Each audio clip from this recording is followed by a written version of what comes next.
Okay, so now let's discuss about the Awadh kingdom. Now, Awadh, that place, is very important for any ruler who is ruling from Delhi. Doesn't matter it is a Mughal king, doesn't matter it's a British governor general. This area, okay, so this is Awadh, okay, this area is very important for any ruler. Doesn't matter if it's a Maratha empire, doesn't matter it's a Mughal empire, doesn't matter it's a British empire. This area is very important for them.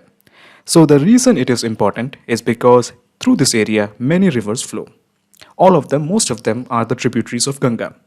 So this is actually a doab area where the flow of Yamuna comes and this is the flow of Ganga. Okay, so as you can see, this is the area and from here Yamuna flows and from here Ganga flows.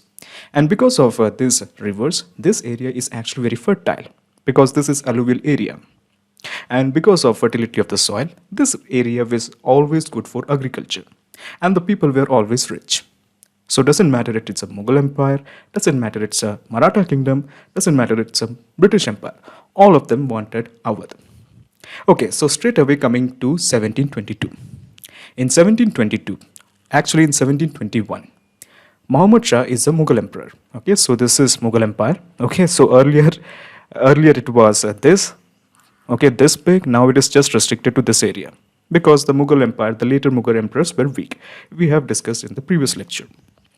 Now, because of weak rulers like Muhammad Shah, the people of Awadh, the landlords of Awadh, decided that they are not going to pay any tax.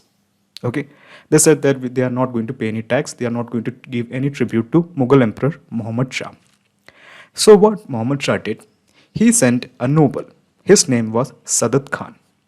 He sent a noble called as Sadat Khan to Awadh.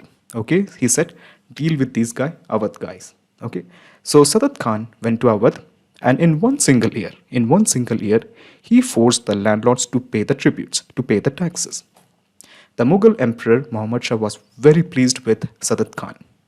And Sadat Khan was awarded the title of Burhan-e-Mulk. Remember this, Burhan-e-Mulk was awarded as a title to Sadat Khan. So we are going to discuss about the first Nawab of Awadh, that is Sadat Khan. Okay, so now due to court politics, Sadat Khan came back to Delhi and after that he just straight away went back to Awadh. Okay, due to court politics, he again straight away went back to Awadh. And there he started building his own kingdom. Okay, so as you can see, we have some independent kingdoms. Okay, so these are the Bengal Nawab. Let me just remove this.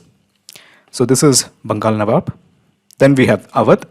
And the last is Hyderabad. So as I mentioned earlier, the important thing about these three kingdoms were, the founders were all nobles of the Mughal court. Okay, the founders were all the nobles of Mughal court. But due to court politics, they decided to start their own kingdoms. And of course, the king was weak. The Mughal emperors, after Aurangzeb they were extremely weak. So, emperor like Muhammad Shah did really nothing because he was weak, and these nobles, the Nawab of Awadh, the Nawab of Bengal, and the Nawab of Hyderabad, they were really strong nobles. Of course, they were allied to Mughals, but still they decided to build their own semi-independent kingdom. So we are discussing about Awadh, so let's keep it to Awadh. Okay, so Sadat Khan started building his own kingdom in Awadh. So as I mentioned, he was awarded the title that is Burhan-e-Mulk. Okay, so he actually became the governor, and later, in the later stages, he started building his own kingdom in Awadh. And he started building a capital in Awadh, that is Faizabad. Okay, remember this, Faizabad. Okay, so all was going well. Okay, the Mughal Empire was declining. The Marathas were rising in power. So as you can see, these are the kingdoms of, this is the empire of Marathas. Okay, so this is the empire of Marathas. So Marathas were rising in power. But other than Marathas, there was another power rising in the northwest. This was the Persian power led by Nadir Shah. So in 1739, Nadir Shah invaded India. Okay, so he invaded India from here.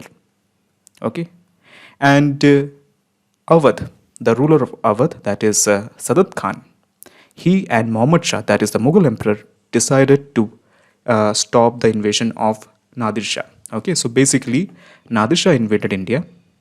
He fought against Muhammad Shah, that is the Mughal emperor, plus the king, that is the Nawab of Awadh, that is Sadat Khan. And this battle was fought in Battle of Karnal in 1739. Remember this. Okay, 1739 Battle of Karnal was fought. Muhammad Shah, the Mughal emperor, and Sadat Khan, the Nawab of Awadh, they were both defeated. And they were both sent to imprisonment. They were both imprisoned by Nadir Shah. So Muhammad Shah was released by Nadir Shah, and later Sadat Khan was also released by Nadir Shah. But Sadat Khan later died of tuberculosis. Now, before he died of tuberculosis, he made sure that his nephew, that is Safdar Jung, is the next Nawab. Okay, remember this. So, we have discussed about Sadat Khan, right? So, let's now discuss about Safdar Jung, the second Nawab.